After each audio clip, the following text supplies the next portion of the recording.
Hello everyone. आज के इस लेक्चर में हम वाटर सॉल्युबल विटामिन्स के बारे में डिस्कस करेंगे। इसके पहले वाले वीडियोस में मैंने आपको बताया था कि जो विटामिन्स होते हैं इनको टू फॉर्म्स में क्लासिफाई किया गया है, फैट सॉल्युबल और वाटर सॉल्युबल विटामिन्स। जो फैट सॉल्युबल होते हैं ये विटामिन ए, डी, ई, के होते हैं, 4 प्रकार के। और जो वाटर सॉल्युबल होते हैं इसमें सभी विटामिन बी कॉम्प्लेक्स आते हैं, साथ ही विटामिन सी भी आता है।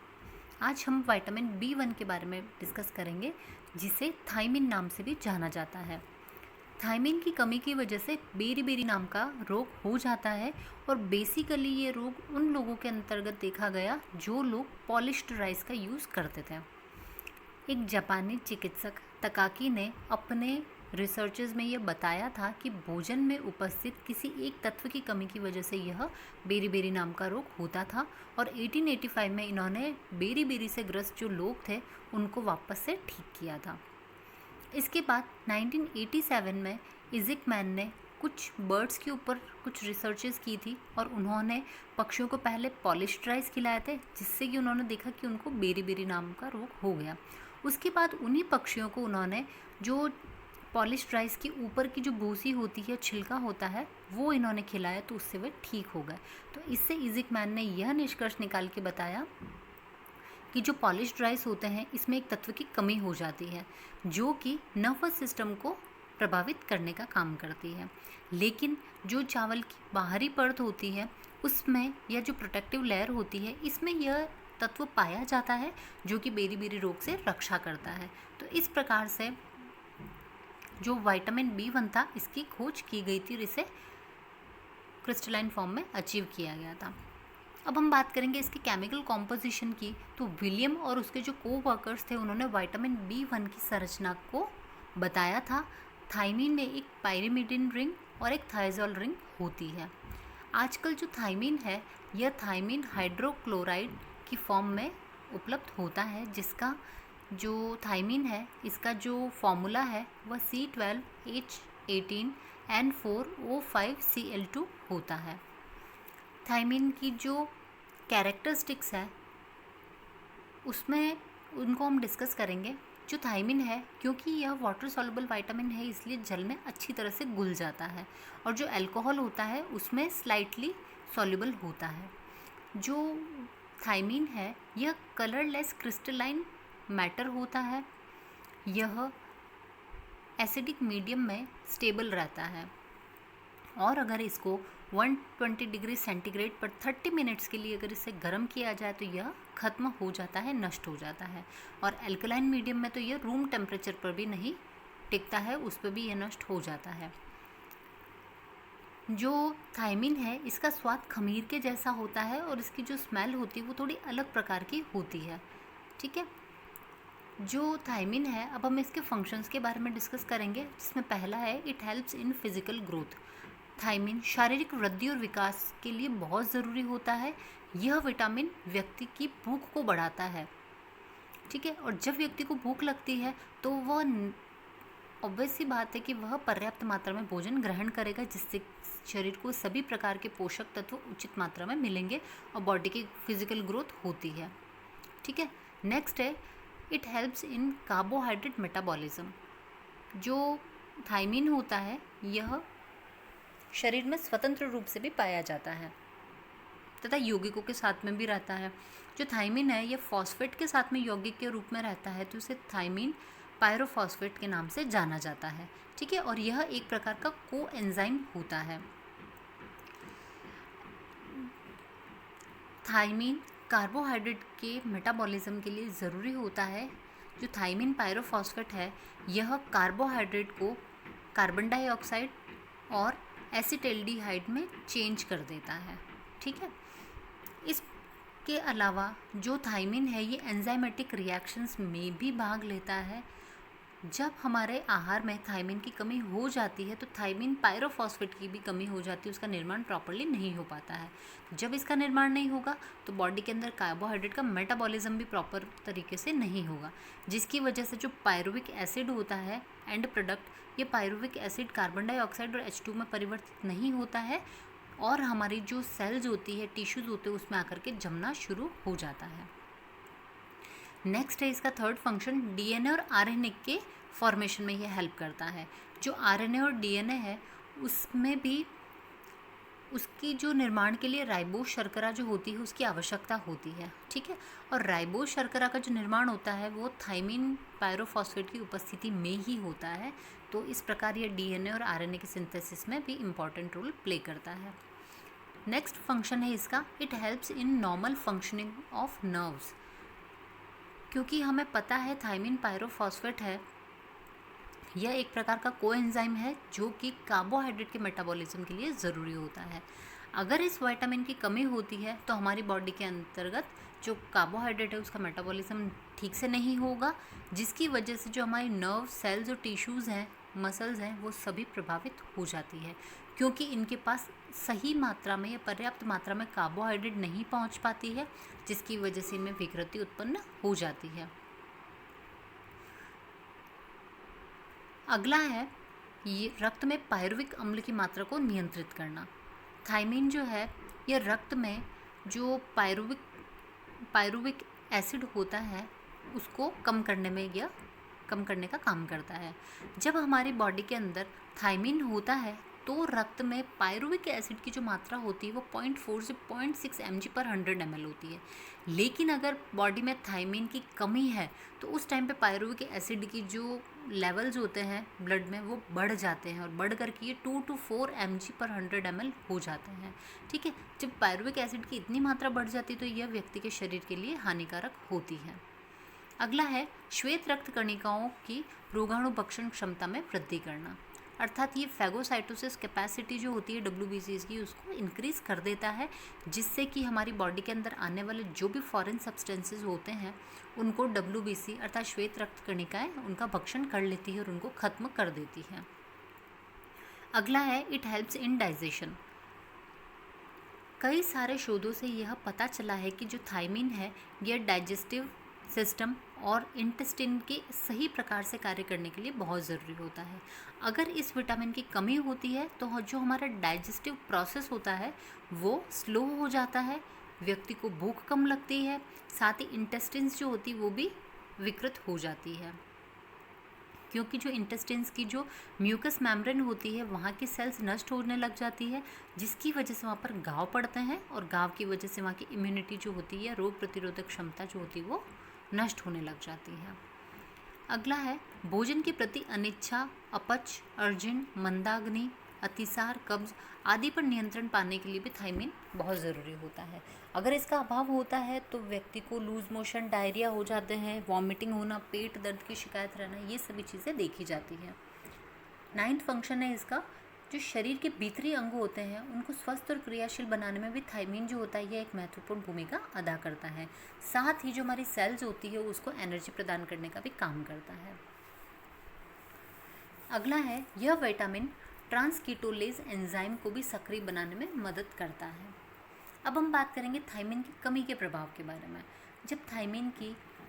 जब हम डाइट में प्रॉपर थाइमिन नहीं लेते हैं तो हमारे शरीर में इसकी कमी हो जाती है, और यूजुअली जो लोग लिकर कंज्यूम करते हैं उन लोगों के शरीर में थाइमिन की कमी देखी ही जाती है, ठीक है। कई सारे ऐसे लोग भी हैं उनके शरीर में भी थाइमिन की कमी देखी गई है जो कार्बोज का ज़्यादा मात्रा में सेवन करते हैं, लेकिन जो दालें हैं या हरी पत्तेदार सब्जियों का सेवन नहीं करते हैं। साथ ही जो लोग पॉलिश्ड राइस का बहुत ज़्यादा यूज़ करते हैं उनकी बॉडी में भी थाइमिन की कमी देखी जाती है। कई सर्जिकल प्रोसीजर के बाद या ऑपरेशंस के बाद में भी थाइमिन की कमी देखी जाती है। इस प्रकार से कई सारे कारण हैं जिसकी वजह से थाइमिन की कमी शरीर में हो सकती है। देखिए, थाइमिन की कमी बच्चों और जो वयस्क लोग होते हैं उनमें बेरी के नाम से रोग हो जाता है इसकी कमी से, और जो लोग लीकर कंज्यूम करते हैं उन लोगों में वार्निक-स्कारस्कॉफ सिंड्रोम के रूप में इसकी कमी देखी जाती है। अब देखिए, जो थाइमिन की कमी से बेरी रोग होता है उसके कुछ लक्षण होते हैं, जैसे भूख न लगना, डाइजेस्टिव सिस्टम डिसऑर्डर्स होना, नोजिया, जल्दी थकान हो जाना, सांस फूलने लग जाना, ठीक है, सामान्य कार्य करने में भी अरुचि हो जाती है, सिर दर्द होना, पेट दर्द का होना, ठीक है, अस्थिरता होना, मेंटल इम्बैलेंस होना, पैरों में कमज़ोरी फील होना, चिड़चिड़ापन हो जाना, निराश हो जाना, जल्दी जल्दी गुस्सा आने लग जाता है, व्यक्ति के वजन में कमी आने लगती है, साथ ही वॉमिटिंग होना, ठीक है, कॉन्स्टिपेशन होना या फिर डायरिया भी हो सकता है, व्यक्ति को अपच हो सकती है, नींद की कमी हो सकती है या गहरी नींद नहीं आती है, ठीक है। साथ ही हाथ पैरों की जो मसल्स होती है इसमें तनाव और दर्द होना शुरू हो जाता है, पिंडलियों में ऐंठन होना, एड़ियों में दर्द होना, जो मेमोरी पावर होती है वो क्षीण होने लग जाती है, जो शरीर के विभिन्न अंग होते हैं इसमें पानी भरने लग जाता है जिसकी वजह से इनमें स्वेलिंग आ जाती है, एडिमा दिखी जाती है, और जो हाथ पैरों की पेशियां होती है ये भी क्षीण होकर के नष्ट हो जाती है। तो इस प्रकार से कई सारे लक्षण बेरी के देखे गए हैं, जिसके आधार पर इसको 3 भागों में या 3 प्रकार की बेरी में इसको वर्गीकृत किया गया है, जिसमें पहला है शुष्क बेरी, दूसरा है आर्द्र बेरी या वेट बेरी, और तीसरा है इन्फेंटाइल बेरी। जो ड्राई बेरी होता है यह बेसिकली एडल्ट्स में देखा जाता है, और इसको ड्राई बेरी इसलिए कहते हैं क्योंकि इसमें जो मसल्स होती है एडल्ट पर्सन की वो क्षीण होकर के ख़त्म हो जाती, नष्ट होने लग जाती। तो जो हाथ पैर होते हैं ये सूखे कांटे के समान दिखने लग जाते हैं। अब व्यक्ति न तो ढंग से चल फिर पाएगा और उसकी जो पेशियाँ क्षीण हो जाती है जिसकी वजह से उसका जो शरीर होता है वो कंकाल के जैसा दिखने लग जाता है। इस प्रॉब्लम की वजह से जो नर्वस सिस्टम होता है वो भी प्रभावित हो जाता है और नाड़ियों में भी विकार उत्पन्न हो जाता है। क्योंकि नाड़ियों में विकार हो गया है ना, इस वजह से व्यक्ति की जो संवेदनशीलता है या सेंसिटिविटी होती है वो खत्म हो जाती है। पैर सुन्न हो जाएंगे, हाथ पैर सुन्न हो जाएंगे, थोड़ा सा चलने फिरने में कठिनाई होगी, चलते फिरते टाइम उसके पैरों में या जो पेशियाँ होती है उसमें दर्द होता है, कई बार सुई चुभने जैसा एहसास भी होने लग जाता है। तो इसकी वजह से व्यक्ति ढंग से चल नहीं पाता है, कई बार लड़खड़ाने लगता है, कई बार बिना सहारे भी नहीं चल पाता है। कई लोगों में चिड़चिड़ापन होना, भुलक्कड़पन होना या सुसाइडल थॉट्स आना, ये भी चीज़ें देखी जाती है। नेक्स्ट है वेट बेरी। देखिए ड्राई बेरी में व्यक्ति का शरीर सूख रहा था, और जो वेट बेरी है इसमें व्यक्ति का शरीर फूलना शुरू हो जाता है, और फूलने का मेन रीज़न होता है शरीर के ऊपर सूजन आ जाना। क्योंकि इस प्रोसेस के अंतर्गत क्या होता है, जो शरीर की कई सारी मांसपेशियाँ होती हैं उसमें पानी भरने लग जाता है इसलिए। तो देखिए ये जो सूजन होती है सबसे पहले पैरों में आती है, फिर धीरे धीरे बढ़ती हुई हाथों, चेहरे, गर्दन, इन सब की तरफ बढ़ती जाती है, ठीक है। क्योंकि देखिए इसमें भी जो मसल्स होती है वो क्षीण होकर के नष्ट होती है, लेकिन सूजन के कारण पता नहीं चल पाता कि ऐसा कुछ हो भी रहा है शरीर में। व्यक्ति का जो हृदय है वो कमज़ोर, निर्बल और दुर्बल हो जाता है, जो कार्डियक मसल्स होती हैं वे कमज़ोर हो जाती है, ठीक है। अब जो हृदय गति होती है ना वो भी अस्वाभाविक रूप से बदल जाती है। कभी तो जो हार्ट होता है वो बहुत ही जल्दी तीव्र गति से काम करने लग जाता है, कभी कभी बहुत मंद गति से काम करता है, ठीक है। जैसे कि चलना फिरना, उठने बैठने पर ये बहुत तेज़ से धड़कने लग जाएगा। सांस लेने में व्यक्ति को कठिनाई होना, और इडिमा की वजह से जो हृदय का आकार होता है वो भी बढ़ जाता है, जिसकी वजह से बीपी बढ़ जाता है व्यक्ति का, और पल्स रेट भी बढ़ जाती है, ठीक है। अगर इस प्रॉब्लम का टाइम रहते इलाज नहीं किया जाता है तो व्यक्ति की मृत्यु भी हो जाती है। अगला है इन्फेंटाइल बेरी। यह बेरी रोग जो होता है ये इन्फेंट्स में या शिशुओं में देखा जाता है, ठीक है। और इसका मुख्य कारण क्या है कि जो लैक्टेटिंग मदर्स हैं, ठीक है, वे अगर डाइट में पर्याप्त मात्रा में विटामिन B1 कंज्यूम नहीं करती है तो उसकी वजह से भी शरीर में विटामिन B1 की कमी हो जाती है, और जो बच्चे हैं, शिशु, उनमें भी इसकी कमी देखी जाती है। और जब जो लैक्टेटिंग फीमेल्स हैं ये अगर पॉलिश्ड राइस का यूज़ करती है तब भी जो उनका ब्रेस्ट मिल्क रहता है उसमें विटामिन B1 की कमी देखी जाती है। जब मिल्क में विटामिन B1 की कमी हो जाती है तो जो बच्चे होते हैं इनके शरीर में भी विटामिन B1 की कमी देखी जाती है। जब शिशु को थायमिन रहित आहार खिलाया जाता है तो उस टाइम पर भी प्रॉब्लम होती है, जैसे कि पॉलिश्ड राइस बच्चों को अगर बना करके खिलाए जाते हैं, ठीक है, तब ये रोग देखा जाता है। जो इन्फेंटाइल बेरी होता है इसको भी 2 भागों में बांटा गया है। पहला है कार्डियोवैस्कुलर टाइप और दूसरा है न्यूरिटिक टाइप। जो कार्डियोवैस्कुलर टाइप होता है यह 2 से 4 माह के शिशु में देखने को मिलता है। अचानक ही बच्चे की तबीयत खराब हो जाती है, उसमें विटामिन B1 के लक्षण जो होते हैं वो दिखने लग जाते हैं, B1 की कमी के लक्षण दिखने लग जाते हैं, और लक्षण दिखने के 10 से 12 घंटे के भीतर ही अगर उसको सही उपचार नहीं दिया जाए तो बच्चे की मृत्यु भी हो जाती है। इसके कुछ लक्षण होते हैं जैसे कि जो मांसपेशियों का नष्ट होना, शरीर में पानी भर जाना, हाथ पैर चेहरे गर्दन इन सब में सूजन आ जाती है। ठीक है, हृदय का आकार बड़ा हो जाना, यकृत का आकार बड़ा हो जाता है, भूख की कमी हो जाती है, बच्चे को सांस लेने में कठिनाई होती है, जो पाचन शक्ति होती है वो बहुत ही क्षीण हो जाती है, दुर्बल हो जाती है, जिसकी वजह से उल्टी दस्त होने लग जाते हैं, चक्कर आना। तो इस प्रकार की चीज़ें देखी जाती हैं। अगर इन लक्षणों का सही तरीके से उपचार नहीं किया जाता है तो मृत्यु तक की संभावना होती है। अगला है न्यूरेटिक टाइप। यह जो बेरी रोग होता है यह 8 से 10 माह तक के बच्चों में देखा जाता है। इसमें जो नर्वस सिस्टम होता है उसमें विकार उत्पन्न हो जाते हैं। ठीक है, इस प्रकार जो बेरी शुष्क बेरी यह वाला जो बेरी रोग है ये ड्राई बेरी की तरह ही होता है। ठीक है, जिसमें जो बच्चे का पूरा शरीर होता है वह सूख जाता है, मांसपेशियाँ गल करके नष्ट होने लग जाती है, जो पेरिफेरल नर्व्स होती हैं उनमें भी विकार उत्पन्न हो जाते हैं, बच्चे की चंचलता नष्ट हो जाती है, वो चिड़चिड़े हो जाते हैं, निराश हो जाते हैं, उदास रहते हैं, खेलना बंद कर देते हैं, घूमते फिरते नहीं हैं। ठीक है, तो इस प्रकार से क्या है, काफ़ी सारे ऐसे चेंजेस देखे जाते हैं जिनमें बच्चों की एक्चुअली ग्रोथ होनी चाहिए। अब हम बात करेंगे इन्फेंटाइल बेरी की ट्रीटमेंट की। जो कार्डियोवैस्कुलर टाइप बेरी इलाज होता है, रोग होता है, इसका इलाज तो बहुत ही जल्दी करना चाहिए। ठीक है, इसके उपचार के लिए पहले दिन जो शिशु होता है इसको 5 से 10 mg थाइमिन हाइपोक्लोराइड दिया जाता है, वो भी इंट्रावेनस दिया जाता है। ठीक है, इसके बाद 1 सप्ताह तक रोज इन्हें इंट्रामैस्कुलर इंजेक्शंस दिए जाते हैं।